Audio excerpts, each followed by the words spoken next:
opposer l'engagement, la formule semble redondante. Et pourtant l'engagement est nécessaire si on veut sortir de notre marasme, de notre crise actuelle. Je vais essayer de vous montrer en quoi peut consister l'engagement, que ce soit pour des structures, des start-up, que ce soit des engagements personnels, des engagements dans notre existence. L'engagement, selon moi, c'est la seule façon d'unifier l'âme et le corps. Et d'ailleurs, l'expression française est intéressante, on dit « s'engager corps et âme ». On parlait de Descartes tout à l'heure, on critiquait Descartes, il ne faut pas critiquer René. J'aime beaucoup mon René, j'aime beaucoup Descartes. Descartes était un philosophe engagé, on l'oublie assez. Il était engagé contre la scolastique notamment.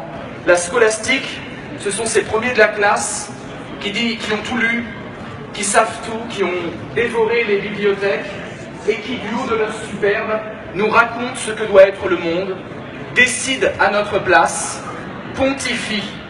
Eh bien Descartes, en voulant amener la philosophie dans un aspect populaire, a lutté toute sa vie dans un réel engagement corps et âme contre la scolastique pour rendre la philosophie au peuple. Ne critiquons pas trop vite Descartes. Mais indépendamment de Descartes, l'engagement, on le trouve dans toutes les figures inspirantes qui non seulement nous inspirent personnellement dans nos existences, mais qui peuvent inspirer des nations, des communautés, des civilisations. L'engagement d'Oum Kalsoum, la grande chanteuse égyptienne, qu'on appelait la cantatrice du peuple, tellement elle donnait dans les associations et dans des œuvres caritatives. Elle aurait aidé des dizaines et des dizaines de paysans, elle-même venant d'une extraction paysanne. L'engagement de Stieg Larsson, vous connaissez cet auteur de la trilogie Millennium. Engagement toute sa vie, engagement corps et âme, contre le racisme et contre l'extrême droite. L'engagement d'un Japonais qui travaillait dans un bon petit bureau, Masanobu Fukuoka. Eh bien, il était dans l'agriculture scientifique et à un moment, il a décidé d'arrêter cette agriculture à base d'engrais et de produits chimiques. Il est allé dans son île, une île montagneuse, il a fait ses expériences et il a développé un immense courant qui s'appelle l'agriculture naturelle. Un engagement corps et âme pour la nature et le respect de l'environnement. L'engagement, on le trouve dans toutes ces figures qui nous inspirent à tous les moments de notre vie, et j'aimerais vous donner ici les clés d'un engagement possible, à la fois des clés pour pouvoir s'engager dans nos pratiques, mais également une sorte de boussole qui nous permettra de juger la qualité de l'engagement des autres. Nous avons deux logiques qui s'opposent. La logique de soumission qui est la logique généralisée. Et c'est cette logique qu'au carreau du temple, aujourd'hui avec la France s'engage, on va essayer de dépasser. La logique de soumission, c'est un peu notre situation actuelle, de la crise, un sentiment d'impuissance qui nous submerge, de l'insécurité, on a l'impression que l'ennemi est partout et que l'autre doit d'abord être jugé comme un rival avant d'être jugé comme un allié. De la manipulation, on a le sentiment, et la jeunesse a ce sentiment-là, d'être manipulée de toutes parts, par des journalistes auxquels elle ne croit plus vraiment, par des politiques qu'elle remet violemment en question. Une obsession paranoïaque où la seule façon finalement de motiver les troupes et de motiver les gens devrait passer par des plans de com', par de la manipulation tueuse et par un rapport à l'autre qui serait un rapport de fascination et d'hypnose. Et enfin, dans cette logique de soumission, il y a une logique du communautarisme, c'est-à-dire de se recouper dans sa petite chapelle, dans sa petite famille, quels que soient les critères de sélection, et d'œuvrer contre le reste du monde. À cette logique de soumission, et j'insiste, on croit parfois s'engager dans la logique de soumission, il ne s'agit pas d'un engagement véritable, parce qu'il ne peut pas inspirer l'humain. Il ne s'agit pas d'un engagement véritable, parce que c'est un engagement au détriment d'une partie de l'humanité. Donc je vois dans l'engagement corps et âme une nécessité d'être aussi dans l'engagement pour l'humanité intégrale, entière, indépendamment de tout ce qui nous naufrage, indépendamment de tout ce sentiment d'insécurité où on se sent impuissant à avoir sa vie en main, indépendamment de ce sentiment d'être manipulé de toutes parts et indépendamment de ce conformisme, de ce communautarisme, de ce repli dans sa petite identité à protéger contre les attaques extérieures. À cette logique de soumission, j'aimerais vous dévoiler la logique d'engagement véritable. Elle passe par 4 critères qui sont diamétralement opposés aux critères en face. À la crise, nous devons nous engager pour l'innovation. L'innovation, c'est pas simplement produire de la nouveauté, c'est pas simplement produire du neuf, qu'il soit technologique, qu'il soit managérial, qu'il soit philosophique. L'innovation véritable, c'est la capacité de renaître à travers le nouveau que l'on propose. C'est ça l'engagement corps et âme. Un publicitaire ou quelqu'un qui travaille dans une entreprise peut fortement innover sans se remettre en cause et se remettre en essence dans les produits qu'il innove. Donc je ne parle pas d'une innovation qui serait purement technologique et mercantile. Je parle d'une innovation existentielle, la remise à neuf de soi-même à travers ce que l'on propose de neuf au monde.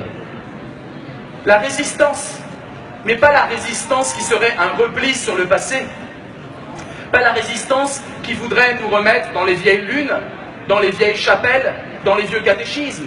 Une résistance sereine, tranquille, qui aille de l'avant, et qui est une résistance non pas par le passé, mais par l'avenir. Une résistance, la tête dans les étoiles, une résistance de celui qui nous montre un chemin, une vision, des choses nouvelles vers lesquelles diriger nos pas, diriger nos ardeurs, nos corps et nos âmes. Et ces deux mots, innovation plus résistance, c'est précisément ce que j'appelle la néo-résistance. Néo parce que proposant du neuf au monde, résistance parce que pouvant lutter contre les injustices, les adversités, la bêtise contagieuse et générale. Résistance à la bêtise, c'est une des grandes maximes de la philosophie. Nuire à la bêtise, quel qu'elle soit, nuire aux obscurantismes, nuire à cet enténèbrement des âmes, des actions, des œuvres. Socrate disait que le but du jeu dans la rhétorique, c'est de produire des beaux discours, des logoi, disait-il, et de belles œuvres. D'où vient le critère de beauté, me semble-t-il, de cette capacité de dire nouvellement le monde, de nous proposer des outils nouveaux pour prendre notre place dans le monde, s'insérer corps et âme dans le monde. La néo-résistance, c'est ce constat très simple, que l'être humain, nous, épars que nous sommes, atomisés que nous sommes peut-être, l'être humain est toujours à la moitié de l'humain avec un H majuscule. Et néo-résister, c'est empêcher une régression au quart. Nous devons lutter contre notre part d'ombre, notre part de défaitisme, notre part de fatalisme, la haine si facile qui nous provoque des jouissances délectables, la jouissance de pouvoir haïr les autres, la jouissance de pouvoir se définir dans un rapport conflictuel à l'autre. Bien sûr, il y a aussi deux autres choses importantes dans l'engagement, et des choses qui sont contre-intuitives. C'est pour ça que j'ai du plaisir à vous les dire aujourd'hui. Il y a une notion de leadership dans l'engagement. Celui qui s'engage engage les autres par l'exemplarité qu'il donne au monde. Celui qui s'engage n'est pas un manipulateur qui va gouverner les autres à travers des trucs et des astuces de l'ordre de la suggestion, mais est quelqu'un qui montre une nouvelle voie par son comportement. L'engagement peut être existentiel.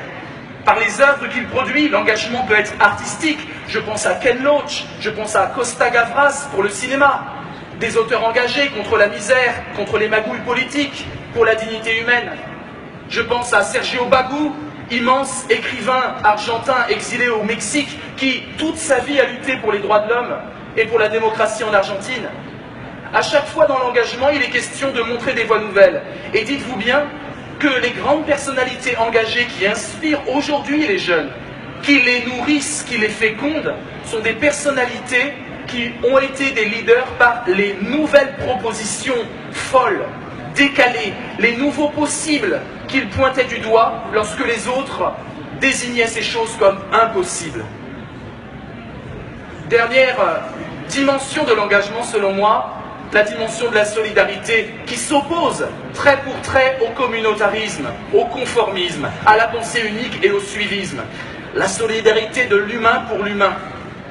Réfléchissez à vos engagements véritables et faites le tri entre des engagements qui ne concernent qu'une partie de l'humanité, les vôtres, l'engagement pour vos familles, l'engagement pour votre commune, et réfléchissez à ça. Il y a aussi des engagements qui touchent tous les êtres humains. Et les auteurs que j'ai cités avec vous, devant vous, sont des auteurs qui s'adressaient à tous les êtres humains. Kalsoum ne chantait pas pour les Égyptiens, Kalsoum chantait pour l'être humain.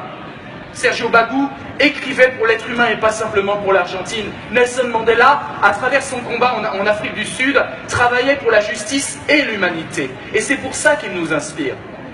Alors j'aimerais conclure cette intervention en sollicitant votre partie réflexive, l'engagement corps et âme dont il est question.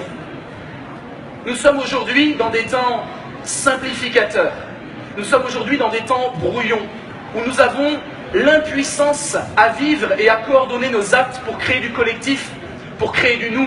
Et c'est le Graal que tout le monde cherche à travers la moindre trouvaille technologique. Ce Graal consiste à trouver la possibilité de faire famille tous ensemble. La possibilité de se dire qu'on appartient à une nation, à un peuple, à une civilisation et à une humanité qui a besoin du nous. Finalement, l'engagement véritable, c'est de se dire que l'univers est impossible sans nous. Et nous devons être à la hauteur de cette espérance. Donc je vous encourage à dépasser la crise pour de l'innovation, à dépasser de la manipulation pour le leadership, à dépasser tout ce qui est conformiste en vous, tout ce suivisme qu'on est parce que nous sommes des bêtes de troupeau et que nous avons des réflexes suivistes, à les dépasser pour essayer de travailler la solidarité véritable. Et j'aimerais terminer avec ce mot du poète Pierre Reverdy. Dans les moments de désespérance, dans les moments d'impuissance, dans les moments où on baisse les bras, et même l'âme peut baisser les bras si on s'engage corps et âme, cette phrase résonne extrêmement forte et j'en ai fait ma devise personnelle. Dans ces moments troubles, dans ces moments où la défaite n'est pas sûre, mais j'ai l'impression que par mon propre comportement, elle devient de plus en plus probable. Pierre Reverdy écrit « Le monde t'a donné sa force en échange de ta confiance. Ne jamais perdre cette confiance au monde. L'énergie doit circuler. L'énergie doit nourrir les autres. Dès que vous déployez de l'énergie, vous devez savoir que vous irradiez d'une énergie qui nourrit les autres, qui inspire les autres. Je finirai par cette dimension d'inspiration. Nous devons, nous, société civile, trouver notre engagement à des statuts, à des maillons infrapolitiques. Nous ne devons plus compter sur les politiciens pour nous dire l'alpha et l'oméga de l'engagement. Nous devons nous prendre en main et nous prendre par la main pour oser véritablement cette solidarité tant mise à mal par les débats, les faux débats contre la laïcité, tant mise à bas par le communautarisme à l'anglo-saxonne qui monte de toutes parts dans la société. Travailler la solidarité, travailler l'innovation, c'est vraiment cela, néo-résister. Je vous engage à la néo-résistance, je vous engage à oser l'engagement. Je vous remercie.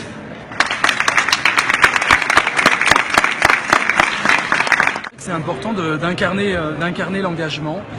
D'autres exemples, on en a beaucoup en fait, mais simplement, à force de plébisciter toujours les mêmes grandes figures de l'engagement, Gandhi, Mandela, on oublie en fait plein de petites figures qui sont vraiment intéressantes. Aujourd'hui, avec Internet, on peut vraiment aller voir leur vie.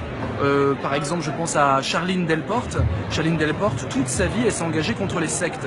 Sa famille était témoin de Jéhovah et puis elle a été dans une militance extrême. Et c'est un parcours de vie incroyable parce qu'on voit qu'à chaque fois, il y a cette idée de solidarité au-delà de sa famille. Elle aurait pu juste militer pour sa famille et les siens. Elle a décidé de militer à un échelon plus large. Et c'est ça l'engagement, corps et âme. Oser l'engagement, c'est oser aussi s'intéresser à des personnes qui sont loin de moi. On le dirait dans un vocabulaire un peu chrétien, s'intéresser au prochain. Au sens général, au semblable au sens général. L'engagement, c'est toujours l'augmentation d'un cran dans la vulnérabilité. C'est toujours une extension de la vulnérabilité. Je souffre là où les autres souffrent. Et les autres, ça doit être très large. C'est le beau mot de Brel qui disait « j'ai mal aux autres ». Et à partir de cette douleur, d'éprouver la douleur du monde, on doit pouvoir s'engager, passer de l'insécurité réelle à l'innovation et à la résistance. Passer de l'insécurité à la résistance, c'est ça l'engagement. Ne plus subir l'injustice et l'insécurité, mais essayer de résister à ça en innovant. D'où cette notion de néo-résistance. Donc Charline Delporte, intéressante dans son engagement corps et âme pour les sectes, contre les sectes. On a quoi d'autre? On a le professeur Léon Schwarzenberg. Léon Schwarzenberg, toute sa vie, c'est un engagement pour les sans-papiers, pour les sans-abri. À la fin de sa vie, c'était pour le droit au logement. Et donc on a quelqu'un vraiment qui est engagé, une grande figure d'engagement. D'ailleurs, à part un nom de rue, on n'en parle pas beaucoup. Et Léon Schwarzenberg doit rester dans nos mémoires parce que c'est un beau modèle et un beau leader qui guide les nouvelles générations, à mon avis. Puis alors on a plein d'engagements. Artistiquement, il y a beaucoup d'artistes engagés. Je pense là, parce que je travaille dessus, je suis en train de jouer une de ces partitions. Je pense à Alan Bush, un compositeur britannique. Alan Bush, rien à voir avec la famille Bush. Lui, il était marxiste et il mettait Marx dans sa musique. C'est ça qui est incroyable. Il s'engageait corps et âme, et même dans son matériel musical, ses harmonies, ses modes, il mettait sa théorie marxiste là-dedans. Donc on voit bien que l'engagement est une immense source d'inspiration aussi. Si on va aller plus loin que son petit nombril, que son vécu, que sa biographie, l'engagement nous inspire pour élargir notre palette artistique. C'est pour ça qu'oser l'engagement, c'est oser aussi s'agrandir, oser avoir une ambition expressive et pas simplement une ambition démonstrative. Finalement, c'est intensifier la vie. Et donc, osons l'engagement.